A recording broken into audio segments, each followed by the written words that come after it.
Bonjour à tous, je m'appelle Nicolas, je suis un des internes d'orthopédie et de traumatologie au CHU de Clermont-Ferrand. Aujourd'hui, on m'a demandé de vous préparer un petit topo d'orthopédie. J'ai choisi de vous parler des fractures de l'extrémité inférieure du radius chez l'adulte. Pourquoi ce sujet? Car il s'agit sans aucun doute d'un des chapitres de traumatologie les plus importants dans votre bouquin d'orthopédie. Commençons par des notions de base d'épidémiologie. Dans le langage courant, une fracture du poignet correspond à une fracture de l'extrémité inférieure du radius, associée ou non à d'autres lésions osseuses ou ligamentaires. Il s'agit de la fracture la plus fréquente au membre supérieur. C'est d'ailleurs une des fractures les plus fréquentes, tout simplement, en traumatologie. Elle peut survenir à tout âge, notamment chez la personne âgée, la femme ménopausée typiquement ostéoporotique, où une simple chute suffit à l'engendrer, ainsi que chez le sujet jeune, dans le cadre de traumatismes à haute cinétique. Comme toujours en orthopédie, les rappels anatomiques sont indispensables. L'articulation du poignet comprend l'articulation radiocarpienne, ainsi que l'articulation radio-ulnaire distale. La radiocarpienne met en rapport la face inférieure du radius, que l'on appelle la glène radiale, avec les deux premiers os de la première rangée des os du carpe, le scaphoïde et le lunatum.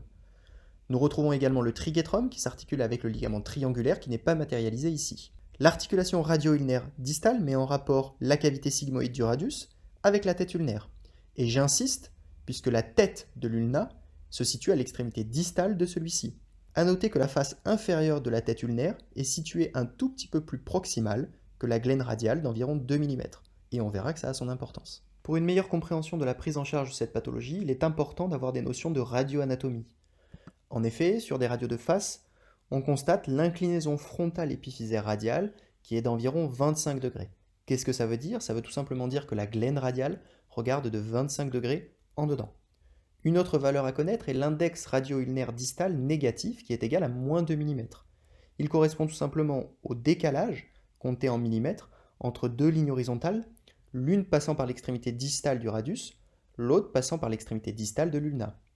Une autre valeur que je n'ai pas matérialisée et qu'il faut connaître correspond à l'inclinaison frontale de la ligne bistyloïdienne. Cette ligne bistyloïdienne passe par la styloïde radiale jusqu'à la styloïde ulnaire et forme un angle avec l'horizontale d'environ 15 degrés. Sur une radio de profil, il faut constater l'antéversion épiphysaire de la glène radiale, qui est environ de 10 degrés vers l'avant par rapport à l'horizontale. Qu'est-ce que cela veut dire? Ça veut tout simplement dire que la glène radiale regarde pour 10 degrés vers l'avant. Voyons maintenant quels sont les mécanismes lésionnels mis en jeu dans ce type de fracture. Le plus souvent, la chute est indirecte sur la paume de la main, avec un impact en extension forcée dans 85% des cas.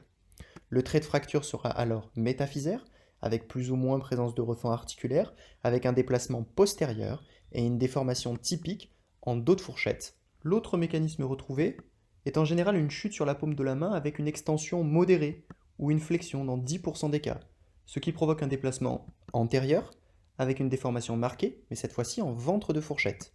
Il faut savoir que les pourcentages restants concernent des traumatismes à haute énergie qui provoquent des fractures éclatement de l'épiphyse distale avec une fracture comminutive qui échappe à toute description. La description de la fracture fait partie intégrante de la prise en charge de ce type de pathologie. En effet, il faudra immédiatement dépister les complications cliniques, l'ouverture cutanée, l'abolition des plaies, la souffrance nerveuse, qui en feront une urgence. La caractérisation du trait de fracture est également important, sa direction, la localisation anatomique, la présence de refend articulaire ou diaphysaire. Le type de déplacement, antérieur, postérieur, radial ou ulnaire. Il faudra également savoir être capable d'analyser sur les clichés radiographiques les différents critères que nous avons vus précédemment. La présence de lésions associées, telles qu'une fracture de la styloïde ulnaire, du scaphoïde, d'un diastasie scapho-lunaire ou d'une fracture à distance dont il ne faudra pas passer à côté. Après avoir parfaitement décrit le type de fracture, il faut savoir la classer. Et pour cela, j'ai repris, dans le cadre des fractures transversales métaphysaires, un tableau dans un de vos bouquins qui résume parfaitement l'ensemble des entités qui existent. Différents éponymes sont à connaître, il ne faut surtout pas les mélanger, tout en gardant en tête que la fracture la plus courante reste la fracture de Poutot-Col. Voyons maintenant ensemble quelques exemples radiographiques concrets. Tout d'abord, je vous conseille de vous entraîner chez vous, de vous entraîner à décrire ces fractures, la localisation de la fracture, la direction du trait, la présence de refend, la présence de lésions associées, le type de déplacement, mais également la description radio-anatomique, et pour finir, identifier quel type de fracture vous avez.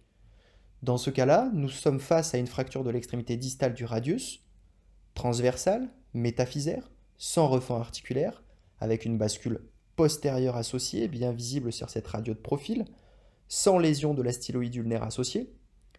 Nous sommes donc face à une fracture de poutre-colle.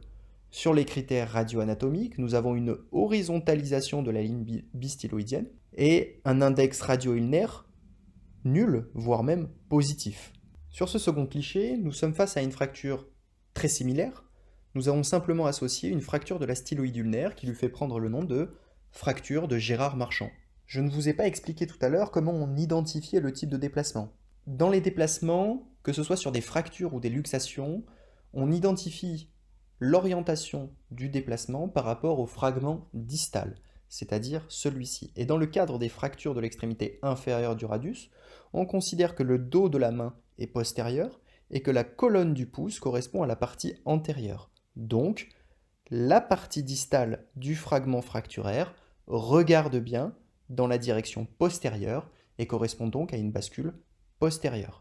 Autre exemple ici, nous avons une fracture de l'extrémité inférieure du radius associée à une bascule antérieure. Pourquoi antérieure? Parce que sur cette radio de profil, nous identifions aisément le fragment distal qui regarde vers la colonne du pouce, donc vers l'avant.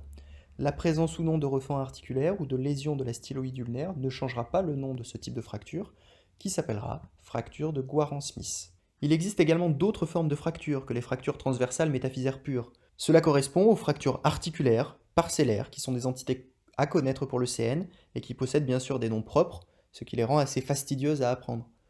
Nous identifions la fracture cunéenne externe, ou de fracture de Hutchinson ou du chauffeur, la fracture cunéenne interne, la fracture marginale postérieure ou fracture de Leuthener, et la fracture marginale antérieure, ou la fracture de Rea-Barton.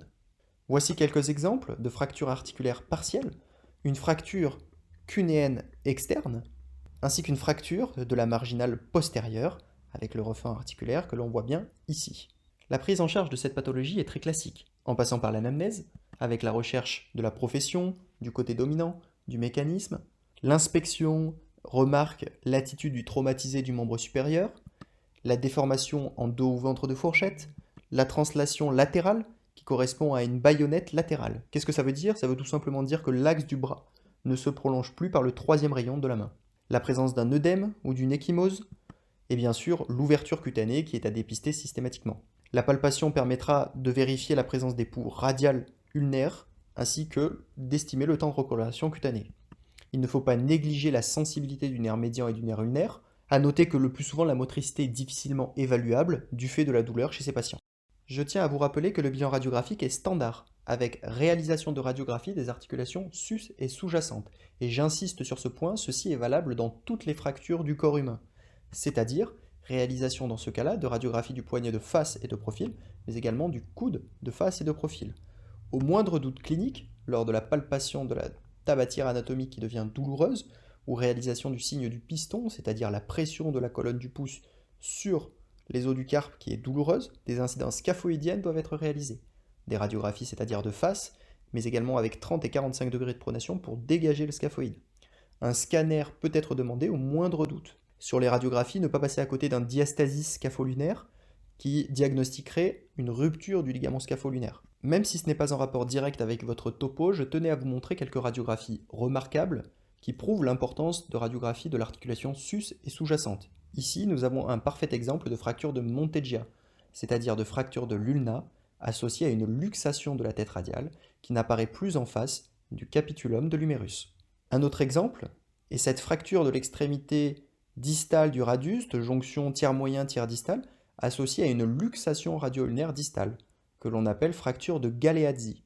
Un exemple de fracture du scaphoïde, à la suite d'un traumatisme avec chute avec réception sur la paume de la main, dont il ne faut pas passer à côté, et un exemple de diastasis scapho-lunaire qui doit vous faire évoquer une rupture du ligament scapho-lunaire. La prise en charge initiale de ce type de fracture est classique, avec réalisation en urgence de la mise en place d'une antalgie adaptée, avec une immobilisation par une attelle plâtrée postérieure type BABP, c'est-à-dire brachio-antébrachiopalmaire, qui immobilise le coude jusqu'aux articulations métacarpophalangiennes qui sont laissées libres.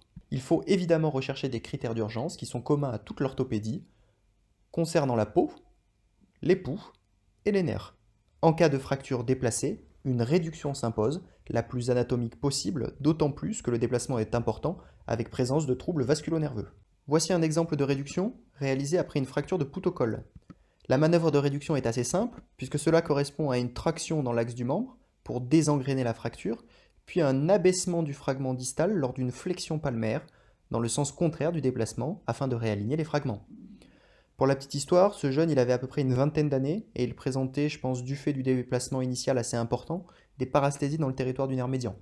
Il a complètement récupéré à la suite de son intervention. On va pouvoir maintenant aborder l'aspect thérapeutique de la prise en charge de ces fractures. Le but du traitement des fractures de l'extrémité inférieure du radius est de façon globale de réduire les fractures déplacées et de stabiliser cette réduction par soit un traitement orthopédique si la fracture est considérée comme stable, soit un traitement chirurgical si la réduction est considérée comme instable. Très grossièrement, 3 méthodes chirurgicales existent aujourd'hui et sont à connaître pour vous. Un traitement chirurgical par plaque vis, un traitement par embrochage et un traitement par fixateur externe. Le premier temps doit donc être la réalisation d'une réduction par manœuvre externe, sous anesthésie loco-régionale ou générale idéalement. Une radio de contrôle doit être systématique après tout geste effectué où l'on pourra contrôler les critères de bonne réduction. Un rétablissement de la ligne bistyloïdienne avec un angle de 15 degrés ou une pente radiale de plus de 25 degrés, un index radio-ulnaire négatif, une orientation de glène radiale antéversée et un alignement global des corticales. Vous l'aurez compris, le traitement orthopédique fait partie intégrante de la prise en charge de cette fracture. Il comprend une immobilisation par une attelle plâtrée postérieure type BABP, coude fléchi à 90 degrés, poignet en position neutre, pendant une durée de 3 semaines, suivi d'un relais par une manchette en résine type antébrachiopalmaire qui permet de libérer le coude et d'éviter un enraidissement trop important. Les contrôles radiocliniques sont réguliers afin de dépister les déplacements secondaires. Parmi les options chirurgicales existantes, nous avons l'ostéosynthèse par broche à foyer fermé, que l'on appelle également embrochage de Kapandji, qui se réalise de manière percutanée. La réduction se réalise également par manœuvre externe, avec vérification des critères de bonne réduction sous contrôle scopique. L'embrochage permet ensuite de stabiliser la fracture. Il faut savoir que la stabilité de ce montage est fortement influencée par l'ostéoporose et le degré de comminution fracturaire. Une immobilisation secondaire est très souvent nécessaire de ce fait. L'ablation des broches ne sera réalisée qu'après 45 jours. Voici un parfait exemple d'ostéosynthèse par embrochage selon la technique de Kapandji, avec un abord latéral et postérieur au niveau des broches pour limiter les lésions sur les extenseurs. Autre option chirurgicale très utilisée de nos jours, l'ostéosynthèse par plaque antérieure vissée. La réduction se fait cette fois-ci à foyer ouvert, c'est-à-dire qu'on aborde chirurgicalement le foyer de fracture sur la face antérieure du poignet pour réduire. Le contrôle scopique permet de vérifier le bon positionnement de la plaque et des vis, car nous avons un contrôle visuel uniquement sur la corticale antérieure. La stabilité du montage est supérieure à l'embrochage grâce à la mise en place des vis verrouillées. Le matériel peut être laissé en place si la tolérance est bonne, chez le sujet jeune, ou en cas de mauvaise tolérance, nous enlevons ce matériel à environ 1 an et demi. Voici un exemple de contrôle post-opératoire à la suite de la mise en place d'une plaque antérieure de poignet, avec un vissage diaphysaire bicortical associé à la mise en place de vis épiphysaires verrouillées. L'ostéosynthèse par fixateur externe est plus rare, mais peut se justifier dans plusieurs cas. En cas d'ouverture cutanée, en cas d'une commission fracturaire très importante, vous imaginez bien que la qualité de la tenue de vis que l'on fixerait dans de l'os qui ressemble à une chips n'est pas optimale. Souvent, le fixateur externe peut être associé à un autre type d'ostéosynthèse. Pour illustrer tout ce que je viens de dire, voici un exemple de fracture luxation antérieure du poignet chez un jeune de 18 ans qu'on a pris en charge il y a quelques semaines. Pour la petite histoire, il s'est vautré en scooter alcoolisé. À son arrivée, on a rapidement constaté une ouverture Cauchois 2 sur la face antérieure du poignet, qui a motivé la réalisation d'une prise en charge par fixateur externe avec 2 fiches radiales et 2 fiches métacarpiennes. Concernant les différentes indications dans ce type de fracture, je pense qu'il faut rester très simpliste. Le traitement sera toujours en fonction du type anatomique de la fracture, de l'âge du patient et de sa demande fonctionnelle. Une fracture non déplacée sera très logiquement traitée orthopédiquement. Une fracture déplacée et stable après réduction pourra être traitée orthopédiquement, alors qu'une fracture déplacée, mal réduite et instable après réduction devra être traitée chirurgicalement. Cependant, chez les personnes âgées avec une demande fonctionnelle assez faible, un traitement orthopédique peut se concevoir même si la fracture est instable. Concernant les évolutions et les complications potentielles dans ce type de fracture, retenir simplement que l'évolution est très souvent favorable, que la consolidation s'obtient en 6 à 8 semaines avec un risque de pseudarthrose assez rare, et que la récupération fonctionnelle dépend du type de fracture, du traitement mis en œuvre et de l'âge du patient. Les complications secondaires de cette pathologie méritent d'être connues pour être dépistées rapidement. Il s'agit essentiellement du déplacement de la fracture, notamment lorsqu'un traitement orthopédique est entrepris, l'enraidissement des doigts lié à l'immobilisation, les compressions nerveuses notamment sous plâtre, et les complications propres à la chirurgie orthopédique, type infection, déplacement secondaire du matériel d'ostéosynthèse. Il existe également des complications tardives dont il faudra se méfier, telles que le calvitieux, qui correspond à une consolidation non anatomique, soit par défaut de réduction, soit par déplacement secondaire négligé. Les conséquences sont variables avec une diminution des amplitudes articulaires, de la force de préhension, un inesthétisme, des douleurs, des arthroses secondaires. Un syndrome douloureux régional complexe est possible.